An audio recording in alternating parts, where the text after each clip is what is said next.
All right, so this week was kind of a fail for me. The Akua ink didn't go too badly, but I had an incident when I first used it and got ink everywhere. So then I tried to like use the excess ink. So a lot of these just have like way too much ink. They're loaded down.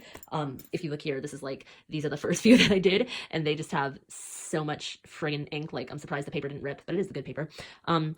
These ones down here are a little bit better. I ended up using less ink at that point. I realized that I really like doing faces with this. I mean, I like drawing faces in general. But yeah, I don't know. I thought that that was kind of cool. These two on the end here are my favorites. I don't know if I technically like used this medium correctly and did enough with midtones and like actually trying to do some values.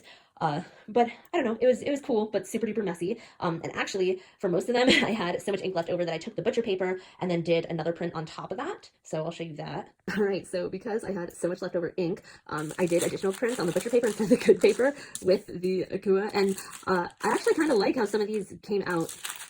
But yeah, that shows you just how much ink I was in. But yeah, they're kind of cool. I like some of these um, better than the actual ink prints that I did. I really like this one too. This is one of my favorites anyways, but I like the way that the shadow or ghost looks here.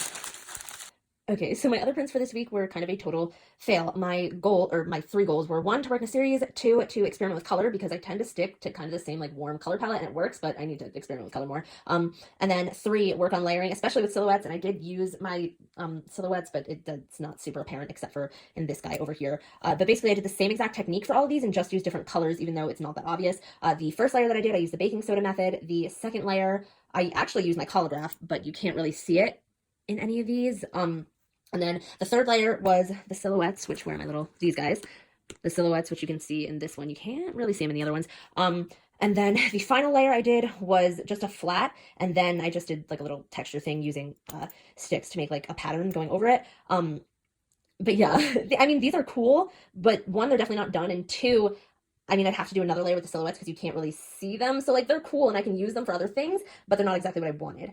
Okay, now these are cool, but again, they're just a background layer. I definitely, they're not done. I have to do something else to them. But the funny thing is, these were actually all made by taking ghosts from the previous one that I did. So after I did the baking soda method once, I then used the matte medium and picked up a ghost of whatever was left from the baking powder.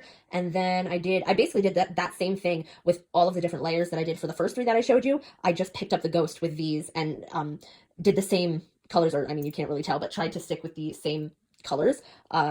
So yeah, I mean, I don't know, they're weird. They do kind of just look like color blobs, but I like the textures that are in there. But again, didn't really do what I want.